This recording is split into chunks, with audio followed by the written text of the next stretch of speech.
सासू माँ बदल गई। कहानी उस घर की है जहाँ बहू और बेटी को एक माना जाता था, लेकिन फिर अरे शिखा बेटा, तू रसोई में क्यों घुसी रहती है? जा, रोटी मैं बना लूंगी। नहीं नहीं माँ जी, आप बैठिए, बस सारा खाना बन ही गया है। श्वेता को बोल देती हूँ, वो खाना लगा देगी सबका। सॉरी भाभी, मेरे पास वक्त नहीं है। माँ, मुझे पैसे देना, पार्लर जाना है। हाँ हाँ चली जाना, भाभी को भी ले जाना। वो भी जाने को बोल रही थी पार्लर, पर पहले ना मदद कर दे उसके खाना लगाने में। देख माँ, वो बहू है, उसे बहू रहने देना, इतना सर पर मत चढ़ा भाभी को। श्वेता, ज्यादा मत बोला कर। बहू और बेटी में कोई फर्क नहीं होता है। जा जाकर काम कर। ननद को माँ का भाभी से इस तरह प्यार करना बिल्कुल अच्छा नहीं लगता। वो बार बार किसी न किसी तरह माँ को भाभी के खिलाफ भड़काती रहती, लेकिन कोई फायदा ना होता।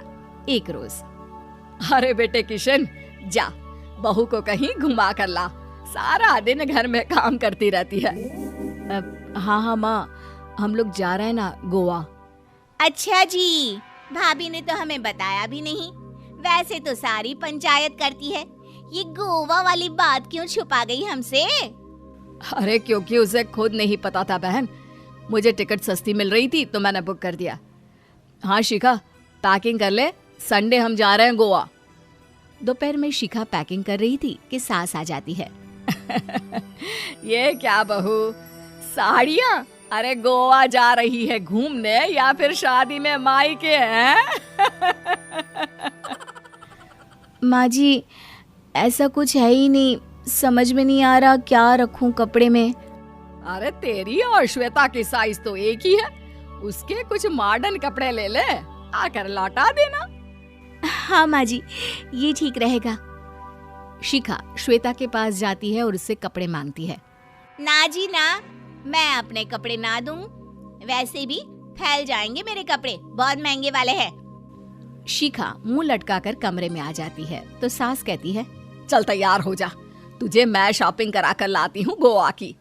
बस फिर क्या था, सास बहू निकल जाते हैं मार्केट और एक से बढ़कर एक ड्रेस खरीद कर घर आते हैं। पहले बता देती कि नए कपड़े दिलाने वाली है भाभी को, तो मैं अपने ही दे देती ना भाभी को, मुझे दिला देती नए कपड़े।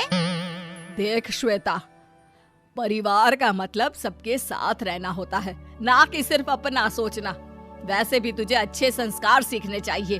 और रही बात कपड़ों की, तो शिखा, आज से घर पर भी तू मॉडर्न कपड़े ही पहनेगी। कोई जरूरत नहीं है ये साड़ी वाड़ी लपेटने की। अब क्या था, घर पर श्वेता और शिखा एक जैसे रहते। एक बार पड़ोसन आती है। अरे बेटा, अपनी माँ को तो बुलाना जरा, बात करनी है। शिखा सास को बताती है और रसोई में चली जाती है।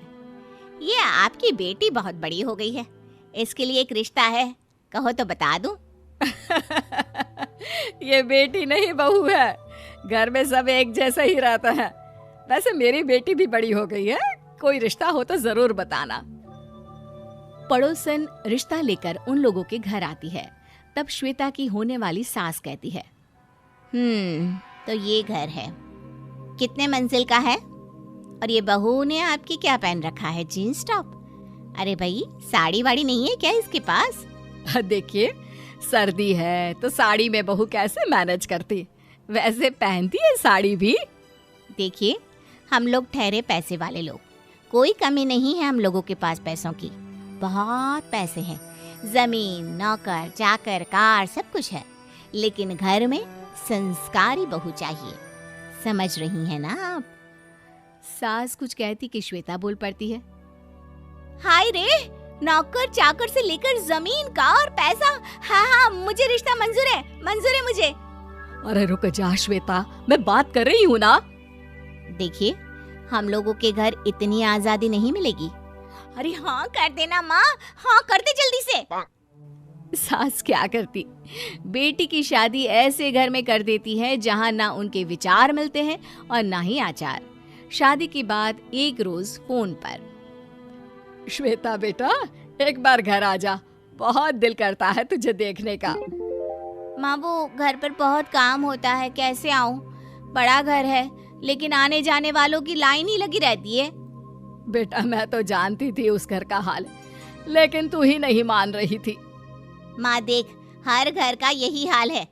तेरी बेटी को यहाँ घूंघट हटाने की परमिशन नहीं है और एक तरफ भाभी स्कर्ट पहनकर घूम रही है। बेटा मुझे क्या पता था कि मेरी बेटी को ससुराल के नाम पर पिंजरा मिल जाएगा। अच्छा माँ, फोन रखती हूँ, सास को गर्मा गर्म रोटी खिलानी है। तुम लोगों की तरह नहीं कि एक रोटी बनाओ, एक सब्जी बनाओ, फिर सारा दिन फ्री होकर घूमो। सास फोन तो रख देती है, लेकिन सोच में पड़ जाती है कि एक तरफ बेटी जिसे कोई आजादी नहीं, वहीं दूसरी तरफ बहू जिसे देखकर लगता ही नहीं कि उसकी शादी भी हुई है। अगले रोज। शिखा, अरे ओ शिखा। हाँ माँ, क्या हुआ? कुछ चाहिए आपको? मैं जिम जा रही थी। जिम के कपड़ों में बहू को देखकर सास को घूंघट में अपनी बेटी का ख्याल आता है। देख बहू, घर में बहू की तरह रहा कर। इतने टाइट कपड़े पहनकर जिम जाना पसंद नहीं मुझे। जा जाकर रोटी बना। रोटी? माँ अभी तो शाम की 6 बजे हैं, इस वक्त रोटी? अब क्या मेरे खाने पीने पर भी पहरा है? अरे जब मर्जी तब मैं अपने घर में खा भी नहीं सकती क्या? बहू को अजीब लगता है। वो समझ नहीं पाती कि जो सास कल तक इतनी सपोर्टिव थी, उन्हें अचानक से क्या हो गया। वो किचन में जाती है, गरम रोटी के साथ 2 तरह की सब्जी, रायता, सलाद सब लेकर सास के पास आती है। माँ जी, खाना। इतना सारा खाना? राक्षस समझा है क्या मुझे? रोटी मांगी थी मैंने गर्मा गर्म बस। पर माँ जी, रोटी खाती किससे आप? सब्जी तो बनानी थी ना। अरे भूख मर गई मेरी तेरी बहस से। जा जाकर काम कर, अंदर पूरी रसोई साफ कर। बहू अंदर चली जाती है।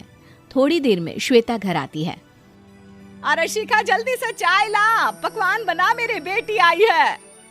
अरे नहीं नहीं माँ, ड्राइवर बाहर खड़ा है। मैं तो घर का कोई सामान खरीदने के बहाने यहाँ आ गई हूँ, मुझे जाना होगा। अरे बेटा, पर कितने दिनों बाद देख रही हूँ तुझे, रहने आ जाना 2-4 दिन के लिए। आ जाऊंगी माँ, जब मेरी सास मरेगी तब।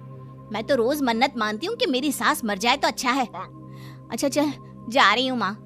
हे भगवान, कैसे कैसे दिन देखने पड़ रहे हैं मेरी बेटी को। सास अंदर जाती है, जहाँ श्वेता की जिम वाली सहेली का फोन आया होता है। क्या बात है, आज जिम नहीं आई? अरे पता नहीं यार, आज माँ को क्या हो गया अचानक। पर खैर कोई नहीं, लगता नहीं कि मैं अब जिम आ पाऊंगी। शिखा स्पीकर पर बात कर रही थी, जिसे सास सुन रही थी। यार ये सास ना होती ही ऐसी है। मैं तो कहती हूँ बुढ़िया जल्दी मरे और तू आराम से जिए। शिखा को सहेली की बात पर गुस्सा आ जाता है। माँ के मरने की कौन सा बच्चा दुआ मांगता है मोहिनी? आगे से ऐसी बात मेरे सामने मत करना। हमारे घर की शोभा ही माँ है। क्या हुआ जो थोड़ी सख्ती दिखा रही है? उसमें भी कोई ना कोई उनकी भलाई ही होगी। मैं तो कहती हूँ भगवान मेरे जैसी सास सबको दे, जो सिर्फ माँ की तरह है। सास वाली तो कोई बात ही नहीं है उनमें। सास ये बात सुन रही थी। उनकी आंख में आंसू आ जाते हैं कि क्यों वो बेटी की किस्मत में बहू को भी भागीदार बना रही थी। शिखा, अरे ओ शिखा, क्या हो गया? जिम नहीं जाना क्या?